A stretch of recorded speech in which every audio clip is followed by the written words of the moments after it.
Hi friends. Madurai கார்ப்பரேஷன்லேருந்து தமுக்கம் வரைக்கும் இப்போ எக்ஸிஸ்டிங் ரோடு வந்து அகலப்படுத்த போகிறாங்க.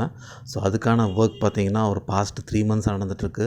முன்னாடி ரெயின் வாட்டர் ட்ரெயின் பண்ணுறதுக்காக ட்ரைனேஜ் வந்து ஒரு சைடில் ரோட்டில் வந்து லே பண்ணிட்டுருந்தாங்க.